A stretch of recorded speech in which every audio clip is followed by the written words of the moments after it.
ప్రభుత్వాన్ని ప్రశ్నించేందుకే RTC driver Ashok పై వేటు వేయడం ప్రజాస్వామ్యానికి విరుద్ధమని జగిత్యాల నియోజకవర్గ BJP incharge doctor Boga Shravani అన్నారు. మంగళవారం డ్రైవర్ అశోక్ ను పరామర్శించి పరిస్థితిని అడిగి తెలుసుకున్నారు. ప్రజా సమస్యలు పరిష్కరించడం లేదని, ప్రతి సామాన్య ప్రజలు ప్రభుత్వాన్ని ప్రశ్నించాకుంటుందని, ఇలా ప్రశ్నించిన ప్రతి వారిని ఇబ్బందులకు గురి చేయడం సరికాదని ఆమె పేర్కొన్నారు. వెంటనే డ్రైవర్ అశోక్ ను తిరిగి విధులకు తీసుకోవాలని డిమాండ్ చేశారు. అయితే విషయం తెలుసుకున్న నిజామాబాద్ ఎంపీ ధర్మపురి అరవింద్ స్థానిక నాయకుల సహకారంతో డ్రైవర్ అశోక్ తో సెల్ ఫోన్ ద్వారా మాట్లాడారు. పరిస్థితిపై పరిశీలన జరిపారు. పార్టీ తరఫున వ్యక్తిగతంగా అన్ని విధాలుగా అండకుంటామని పేర్కొన్నారు. తెలంగాణలో వచ్చేది బీజేపీ ప్రభుత్వమేనని, తమ ప్రభుత్వం ఏర్పాటు జరిగిన వెంటనే డ్రైవర్ అశోక్ ఉద్యోగాన్ని రెగ్యులరైజ్ చేస్తామని పేర్కొన్నారు. ధైర్యంగా ఉండాలని తాము అండగా ఉంటామని ఆయన హామీ ఇచ్చారు. కార్యక్రమంలో Jagtial municipal BJP floor leader Vemula Srinivas, Sunchu Suresh, Sripathi Ramesh, Pawan Singh, Ityala Ramu, Siripuram Srinivas, Gattupalli Gnaneshwar, Kasa Tirupati, Shivaprakash తదితరులు పాల్గొన్నారు.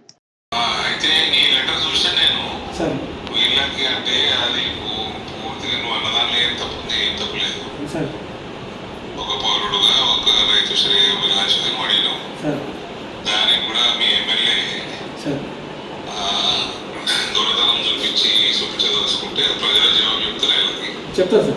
మీకు ఎటువంటి ఇబ్బంది ఉన్నా నేను అండగా ఉంటా, మా పార్టీ అండగా ఉంటుంది, పర్సనల్గా నేను కూడా అండగా ఉంటా. కానీ మేము ఇప్పుడు డిమాండ్ చేస్తాం. మేడం కూడా మాట్లాడుతుంది, నేను కూడా మాట్లాడుతున్నాను. 2-3 రోజులలో నేను రిజిస్ట్రేట్ చేయకపోతే తప్పకుండా ఈ ఇష్యూ కూడా పెద్ద చేస్తాను. ఓకే, నువ్వు ఎటువంటి ఇబ్బంది పడాల్సిన అవసరం లేదు, పూర్తిగా అండగా ఉంటావు. ఓకే, ఇంకా ఇంకేమైనా చెప్పదలుచుకున్నా చెప్పు. కాకపోతే మళ్ళీ ఎందుకు సార్ వీళ్ళ మీద కొంచెం భయంగా ఉంది సార్. వీళ్ళు ఏం భయం? ఏమన్నా చేస్తారని అట్లా కూడా భయం సార్. వాళ్ళ ఏం చేస్తారు, అలా ఉంటే చేస్తారు. చెప్పలేము సార్. సగం పని చేసుకుంటే మంచిగా ఉండి వీళ్ళు పని చేయక ఇవన్నీ పంచాయతీలు చేస్తారు సార్. అన్ని రకాల అండకుంటావు రోడ్డు. Okay sir. అంత నేను చేసే అంత సీన్ లేదు సార్. Sir okay.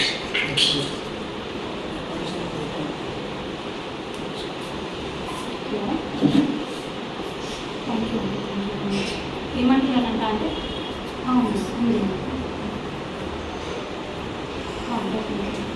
ఏమంటారట అంటే తప్పు చేసిన రాసి ఆలోచిస్తున్నాను.